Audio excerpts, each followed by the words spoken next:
Vamos a ver. Bien.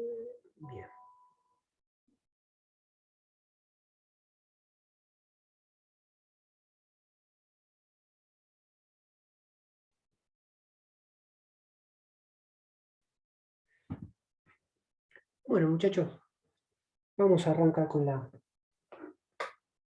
clase. A ver. Bueno, la última, repasando un poquito lo que hablamos recién. La última actividad, entonces, la última actividad que vimos fue la 7. ¿Está bien? O sea que, bueno, acuérdense que tenemos que seguir con, traten de enviarme esa actividad, ¿sí? Ponerse de vuelta al ejercicio de tratar de realizarla, por ahí rever, digamos, el video que grabamos aquella vez, en algún momento como para poder abordar esta actividad, ¿está bien?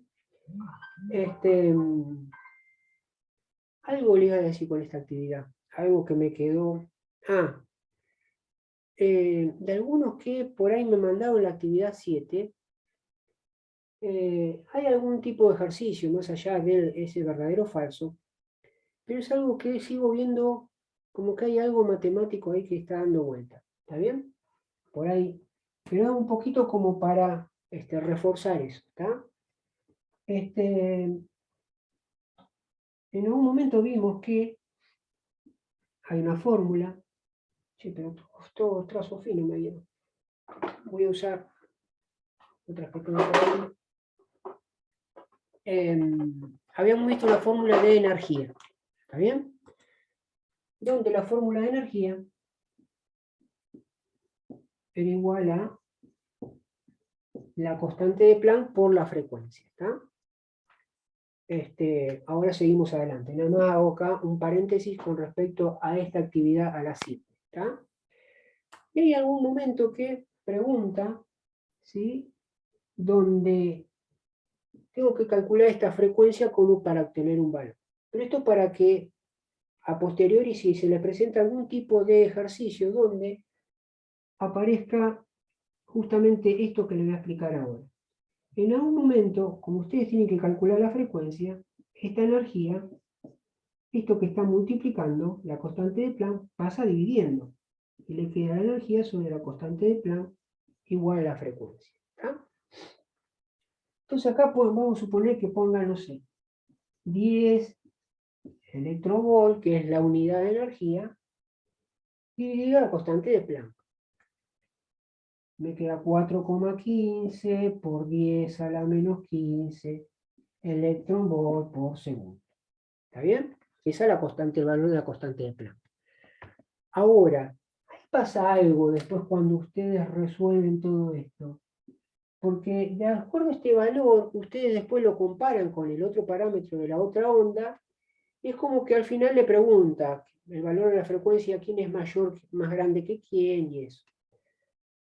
Pero es como que acá ahí pasa algo, porque ustedes resuelven este 10 dividido 4,15, suponemos, y le da un valor acá. Le da un determinado valor. Y el asunto que yo estoy viendo, que este 10 a la menos 15, 10 a la menos 15, viene a acompañar este resultado que viene de la división entre 10 y 4,15, y lo pasan como 10 a la menos 15 también. Entonces, si está 10 a la menos 15 en el denominador, acá no va a ser lo mismo. ¿Está bien? ¿Estamos? Eso yo lo había dicho en algún momento y vamos a reforzarlo a vuelta porque no, como lo vi en varias situaciones y me da esa idea como que hay algo ahí dando vuelta, como que hay que dar una vueltita a tuerca, lo volvemos a repasar. Acuérdense que acá tienen una base 10 con un exponente negativo en el denominador. Entonces vamos a hacer lo siguiente, vuelvo a hacer el mismo ejemplo. Cuando a nosotros nos daban en la secundaria 5 al cuadrado, Se invierte la base ahí. claro, si nos dan 5 al cuadrado, acá no había problema, porque como el exponente es positivo, No hay drama. Este 2 le dice al 5, multiplicate 2 veces, y me queda 5 por 5, 25. Ahora, el problema que nosotros teníamos en la secundaria, que después nos enseñaban un truquito, era qué pasaba si había un número que tenía un exponente negativo. Vamos a imaginar 5 a la menos 2. Entonces nos habían dicho, cuando vos tenés un exponente con signo negativo, lo que tenés que hacer es la inversa. ¿En qué consiste la inversa? En poner 1 dividido esto que está acá, lo mismo, nada más que en vez de ponerle el signo negativo, acá se le cambia el signo y queda como más 2. ¿Está bien? Entonces después uno seguía operando y le quedaba 1 dividido, y ahora este, como es positivo, le dice al 5 multiplicate 2 veces, 5 por 5, 25, y se acabó la historia. ¿Está bien? Entonces, ¿qué es lo que sacamos acá en concreto? Que si tenemos 5 a la menos 2, nos queda 1 sobre 5 al cuadrado. ¿Está bien? 5 al cuadrado. Más allá que lo hayamos después, seguimos desarrollando. Ahora, ¿qué pasa con esto? Nosotros habíamos dicho que esto que está dividiendo lo puedo pasar multiplicando, ¿verdad? Entonces voy a hacer lo siguiente, me va a quedar multiplicando el otro lado, va a ser 5 al cuadrado por 5 a la menos 2, y esto es igual a 1. Ahora, ¿a dónde voy? Voy a lo siguiente, voy a dejar este 5 al cuadrado, lo quiero dejar acá, y esto que está multiplicando al de al lado, lo puedo pasar dividiendo. Entonces me quedaría como 1 sobre 5 a la menos 2. ¿Qué es lo que quiero, a dónde quiero llegar con esto?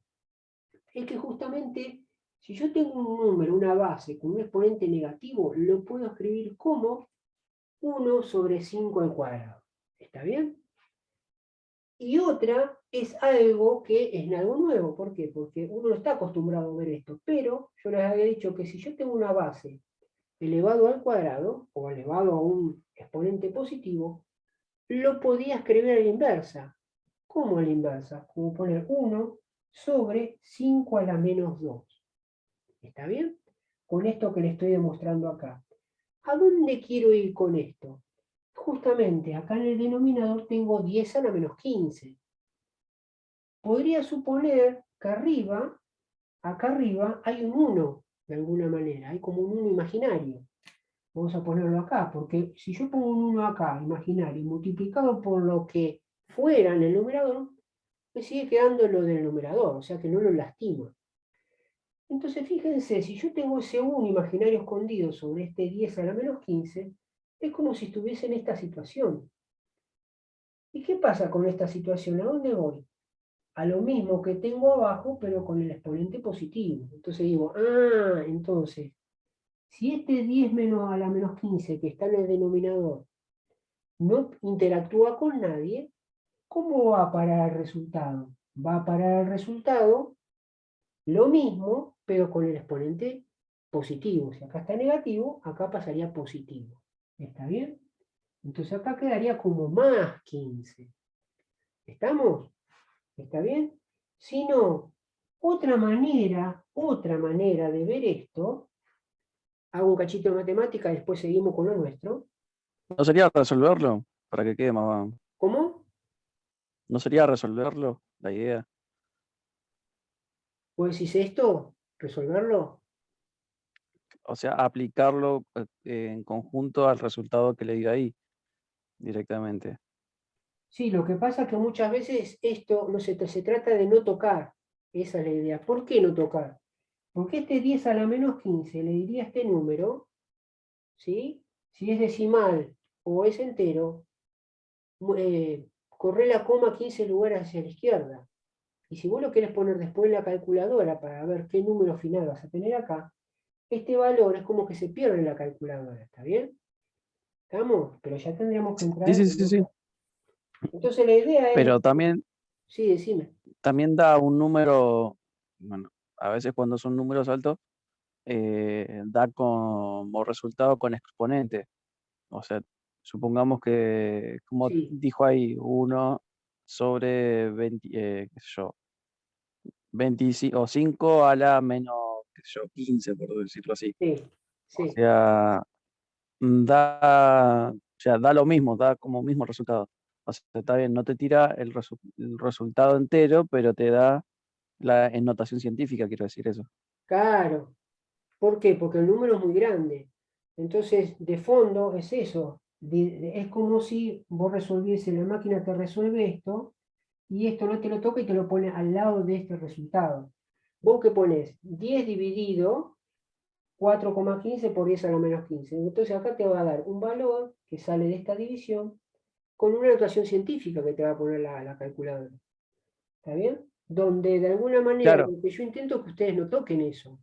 ¿Está bien? Porque se están claro, metiendo en pero ahí notación supongamos científica. lo que podemos hacer Sí, es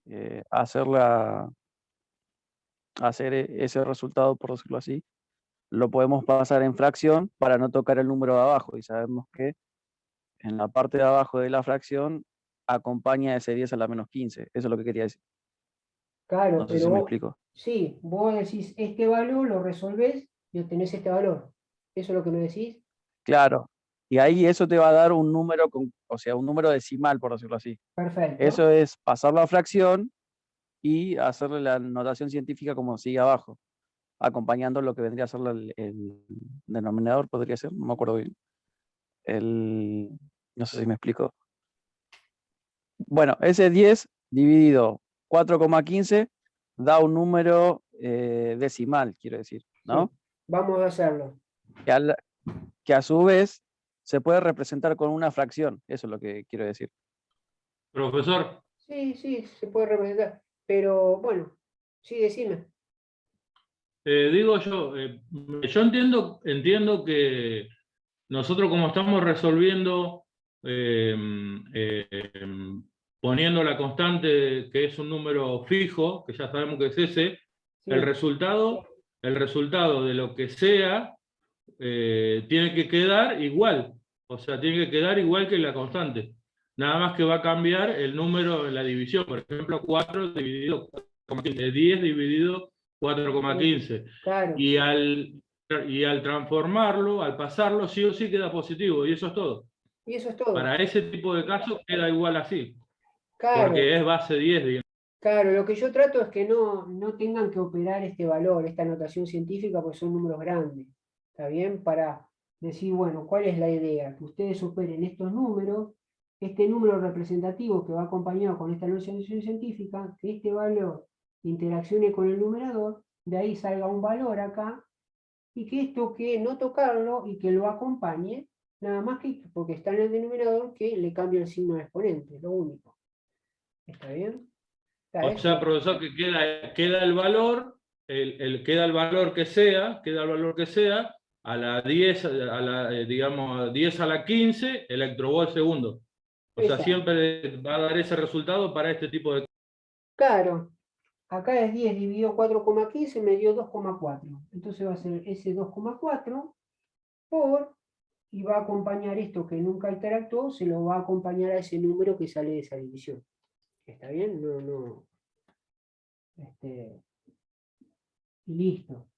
Nada más que yo lo que quería hacer la observación es como que acá hay cierto temor. Hay algunos que he visto un temor como que por ahí en el resultado no lo ponen, y si lo ponen como le siguen poniendo el negativo, y después yo no sé si en el desarrollo final me pone, bueno, la frecuencia 1 es mayor a la 2, no sé si lo hacen intuitivamente o con miedo, o porque por ahí de repente se olvidaron de este signo, lo siguieron poniendo igual que estaba acá, pero que de fondo sabían que el valor que estaba acá iba a ser positivo, y de ahí sale la deducción digamos, final, donde uno pone, no, realmente esta frecuencia es más grande que esta.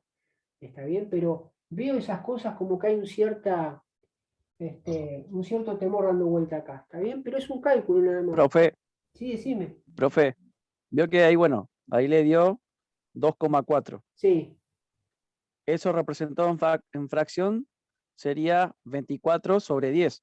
sí, sí. Y bueno, o sea, para no cambiar nada, yo decía, va a ser el 24,10 por 10 a la menos 15. O sea, ahí creo que no modificaría lo que vendría a ser la parte de abajo, claro. 24 dividido 10 por 10 a la menos 15. Y lo dejás así, vos decís. No, en la parte de abajo. Veo que tiene, para no tocar nada, no me acuerdo cómo se llama la parte de abajo de la división. La constante de plan, denominador. Denominador, exacto, para no cambiar el denominador, decía yo. Sí. O sea, que quede, Lo que pasa que o acá, sea, bueno, 24 sobre 10. si vos lo haces bien, por lo que pusiste acá el 2,4 dividido 10, perfecto. Lo que pasa es que Claro, no sé si según lo que encuentren acá, lo van a poder todos hacer de esa manera. ¿Está bien? claro. ¿Estamos? Sí, sí, sí. Está bien, esto que vos decís está bien, bárbaro, pero lo que yo trato de hacer a nivel general es que traten de operar esto y que esto traten de cambiarle el signo. ¿Está bien? Que Ah, siempre listo, cuando listo. es así, lo cambien de esa manera. Porque es igual, les estoy dando a entender de que es lo mismo, es como si, pues muchas veces uno hace como pero un número que viene acompañado de una notación científica. Entonces lo que yo trato de decirle a ustedes, decirles, no, miren, quédense tranquilos, que si ustedes agarran un número cualquiera y lo operan con el número representativo que viene acompañado con esta notación científica, pueden tranquilamente hacer una división como si fuesen dos números, poner el resultado acá, y esto que nunca entró a jugar, acompañarlo en el resultado final de esta división. Nada más que hay que tener cuidado porque si está en el denominador, ese exponente, según el signo que tenga, hay que cambiárselo acá. Eso es lo que traté Pero, siempre profe, de alguna manera estimularlos para que hicieran eso, que da lo mismo. ¿Está bien? Decime, sí. si va a pasar lo mismo, por ejemplo, electrobol se cancela con electrobol, nos queda segundos, y los segundos van a ser segundo a la -1. Es lo Exacto, mismo. exacto, Y eso después se transforma en hertz para sacar la frecuencia. exacto. Veremos. Y ahí tienen segundo a la -1, eso le va a quedar segundo a la -1, que ese valor es igual a el poner el mismo valor pero en hertz, o poner el mismo valor y ponerle la unidad ciclos por segundo. ¿Está bien? ¿Estamos? Eso era lo que le quería más o menos para que tengan en cuenta. ¿Está bien? Si no, sería más difícil hacer este 1 que está acá. Yo sé que este 1 es igual a 10 a la 0. ¿Sí o no? Todo número elevado a la 0 da 1. Pero eso ya sería decir, bueno, acá arriba tengo un 10 a la 0, como si tuviese un 10 a la 0 y abajo un 10 a la -15. Como tengo iguales bases, resto los exponentes y me termina dando 0 menos -15, me queda más 15, y es lo que yo tengo acá. ¿Está bien? Pero eso sería algo un poco más en profundidad, y no quiero decir, uy, ya empezamos con cosas raras, no. Solamente esto, ¿está bien? Hago hincapié en eso, que tengan cuidado, nada más. ¿Estamos? ¿Está bien? Bueno, nada, la idea era eso, que tuvieran cuidado de esto. Uno dice, bueno, pero profe, es esta cuenta y ya está, ya salimos, seguimos con otras cosas y ya está. Pero por ahí en algún otro tipo de ejercitaciones, otro tipo de unidades donde uno tenga que manejar estas cosas, bueno, acuérdense siempre esto, ¿está bien? Uno no lo ve esto frecuentemente. Uno está acostumbrado a operar esto, ¿está bien? Uno dice un número negativo, exponente negativo, hago esto, pero uno no está acostumbrado a un exponente elevado a un valor elevado a un exponente positivo, escribirlo de esta manera. ¿Está bien? ¿Por qué? Porque uno dice, 5 al cuadrado, ya está, 5 por 5 y ya está, sigo. Pero fíjense que esto, como está acá, es como si me da a entender, cuando está así, lo escribo de esta manera. Y sale ahí positivo. ¿Está bien? Es para hacer un poco eso. La idea de esta partecita de tiempo era para reforzar esa parte. ¿Está bien? ¿Estamos, muchachos? Nada, porque vi ahí muy poquito. Entonces, bueno, cuando empiecen a mandar esas ejercitaciones, tengan cuidado con estas cosas, nada más. ¿Estamos? Bien, muchachos, seguimos. Bien, nosotros habíamos quedado en la clase pasada, la clase última, habíamos empezado a hablar de un concepto que era el de la ley del inverso cuadrado. ¿Está bien? La ley del inverso cuadrado. la ley del inverso al cuadrado. ¿Y por qué había salido esta ley? Porque justamente es importante para nuestro aprendizaje, que tiene que ver con algo que intuitivamente habíamos percibido. Habíamos dicho que, por un lado, la radiación, cuando digamos, interaccionaba con moléculas, digamos, o átomos, moléculas del aire, se producían esos choques que nosotros ya habíamos visto en profundidad en algún momento, cuando venía, digamos, algún tipo de frecuencia, y chocaba, digamos, o trataba de sacar electrones de la última órbita, porque habíamos dicho que al estar alejado del núcleo, eran más fáciles de sacar de esa órbita. Entonces, habíamos ahí explicado que esto, dado el efecto Compton, era una posibilidad, porque esto, obviamente, esta radiación, según la energía que viniese, podía sacar electrones más cercanos al núcleo, pero los más fáciles son los que están más lejos de sacar, porque son los que menos agarrados están, por decirlo así, ¿está bien? Entonces, habíamos dicho acá que esto era efecto Compton en cuanto el electrón de la última órbita más externa era sacado por efecto de un choque de la radiación. Pero ¿qué pasaba después de este choque? Este electrón salía de esta órbita, quedaba un hueco vacío, y la radiación o la onda electromagnética se desviaba, cambiaba de curso. Y ahora, al escribirlo así, con la longitud de onda más grande, me daba a entender a mí que esta onda del producto después del choque, a posterior, la frecuencia disminuía. Disminuía la frecuencia, disminuía su energía también. ¿Eso qué quiere decir? Que cuanto más choques tenga, ¿sí?, menos energía voy a tener al final del camino, hasta que puede llegar digamos, a quedarse quieta, ¿sí?, y morir ahí, como quien dice. ¿Está bien?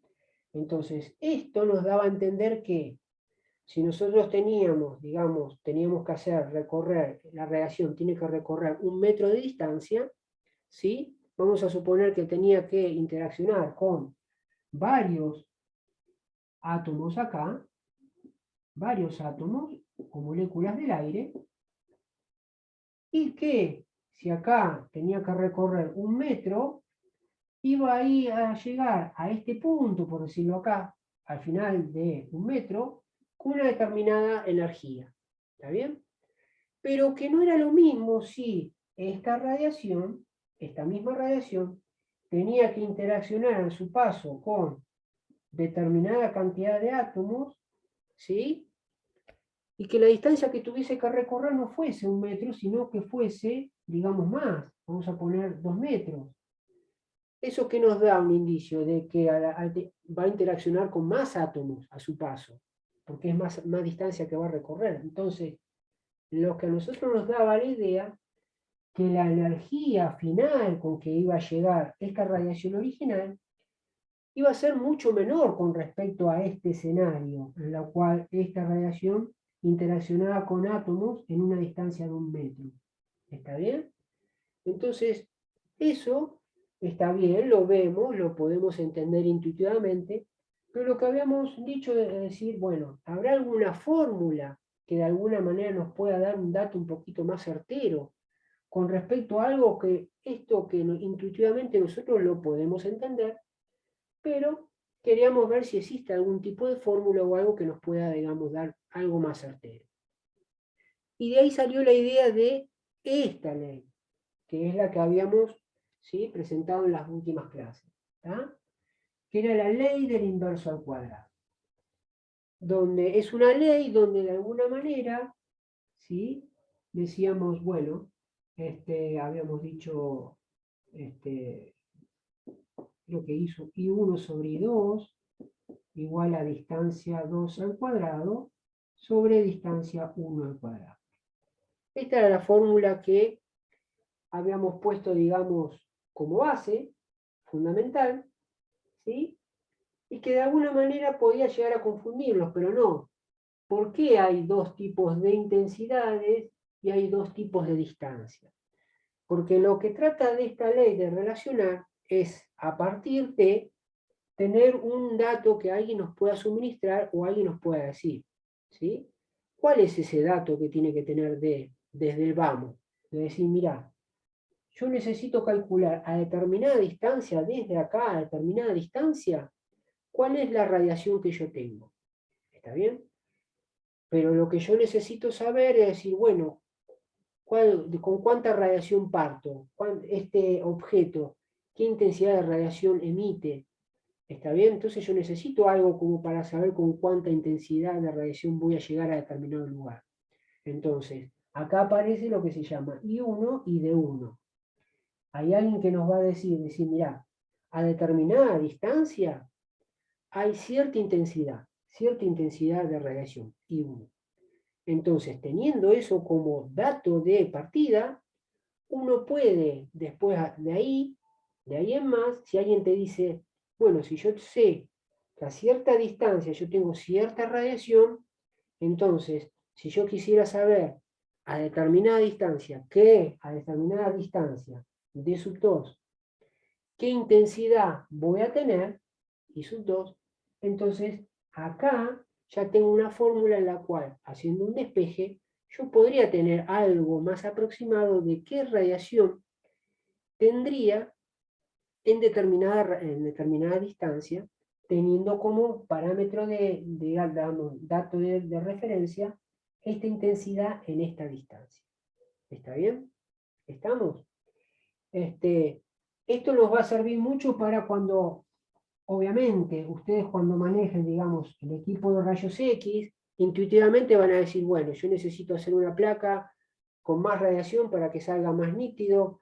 Ahí después van a ver, digamos, también lo que es la densidad del órgano, a la cual tienen que sacar la placa radiográfica, y ahí por ahí, como después vamos a ver más adelante, como obviamente, si es más denso, van a salir por ahí menor cantidad de rayos, va a haber mayor radiación dispersa, por ahí es necesario aumentar la intensidad o disminuir la distancia, ¿sí?, de la mesa del paciente con respecto a donde salen los rayos del tubo. Entonces, bueno, hay algo que van a aparecer parámetros que nos van a estar diciendo, mira, esta máquina tiene esta intensidad, y uno va, digamos, calibrando, digamos, la altura del tubo o la mesa, digamos, donde está el paciente. ¿Está bien? Entonces, esta formulita, digamos, como punto de partida nos va a servir mucho. Entonces, ¿qué es lo que, digamos, cuando habíamos dicho que cuando teníamos esta fórmula y queríamos ver los posibles despejes, obviamente tenemos que recaer un poquito en matemática, es decir, bueno, esto que está dividiendo acá, pasa al otro lado multiplicando. Entonces, ¿de qué manera? Vamos a tener I sub 1 dividido I sub 2 por, esto que está dividiendo pasa a multiplicar esto. Pasa a multiplicar y me queda D sub 1 al cuadrado. Y me queda D sub 2 al cuadrado. ¿Y ahora qué pasa? Este I sub 2 que está acá dividiendo, ¿sí? Este multiplicando es como, esto lo puedo llevar o retranscribir de la siguiente manera. I sub 1 por D sub 1 al cuadrado dividido I sub 2. Esto me queda D sub 2 al cuadrado. ¿Está bien? Vamos a imaginar que debajo de D sub 1 al cuadrado hay un 1. Lo puedo dividir por 1, no lo lastimo. ¿Está bien? ¿Por qué el profesor escribe un 1 ahí? Porque ¿se acuerdan cuando en la secundaria tenían producto de dos fracciones? ¿Qué hacían? Multiplicaban numerador con numerador. Si yo multiplico I sub 1 por D sub 1 al cuadrado, me queda esto. Y abajo, ¿qué te queda? I sub 2 por 1, o sea, I sub 2. De esa manera yo le estoy demostrando a ustedes que esto que está acá, que yo puse acá, lo puedo retranscribir de esta manera. ¿Por qué el profesor lo reescribe de esta manera? Porque ahora les puedo mostrar que, ahora sí, si tengo este I sub 2 que está dividiendo solito, lo paso multiplicando al otro lado. Entonces, ¿qué me queda?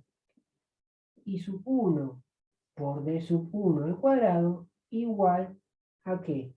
A I sub 2 por D sub 2 al cuadrado. Y esto es lo que yo quería, digamos, que lo habíamos hecho en algún momento, era la fórmula, esta es la original, ¿no? Pero a mí me gusta tener esta expresión de manera, ¿sí?, a lo largo, en una sola fila, donde de ahí, según lo que a mí me pidan, yo puedo hacer los posibles despejes. ¿Está bien? Obviamente, si a mí un enunciado me van a dar ese parámetro de referencia, me van a decir, mira, a tal distancia hay tal radiación. Cuando me digan a tal distancia, me está hablando de la distancia 1. Hay tal radiación, va a ser I1, o sea que I1 y D1, sí o sí, son datos que me va a estar dando alguien, el enunciado o algo. Entonces, lo que me va a quedar como incógnita a resolver, ¿sí?, va a ser la distancia 2 o la intensidad 2. ¿Está bien? Si alguien me dice, bueno, si yo a tal distancia tengo tal radiación, entonces, a tal distancia, ¿cuánta radiación tengo? Bueno, seguramente tendré esto como dato, me dará el ejercicio. O por ahí es al revés, me va a decir, si yo tengo a tal distancia, 1, tanta radiación, ¿sí?, ¿a qué distancia me tendré que poner para tener tanta intensidad de radiación? Entonces al revés, o sea que, ¿sí?, esto me lo están dando como dato, y lo que tendré que despejar será la distancia. ¿Estamos? Pero siempre es un juego de estos dos parámetros que tendré que resolver. ¿Cómo son estos parámetros? Bueno, son de la siguiente manera. Vamos a imaginar que un ejercicio donde a mí me pidan la intensidad 2, a mí me dan este dato y este dato. ¿Está bien? Y me dicen, mira, a tal distancia tengo tanta radiación. Profe, perdón, se le va a cortar el Zoom. Ah, tenés razón. Dale. Salimos y volvemos a entrar. ¿Vamos? Somos 31. Vamos, chicos.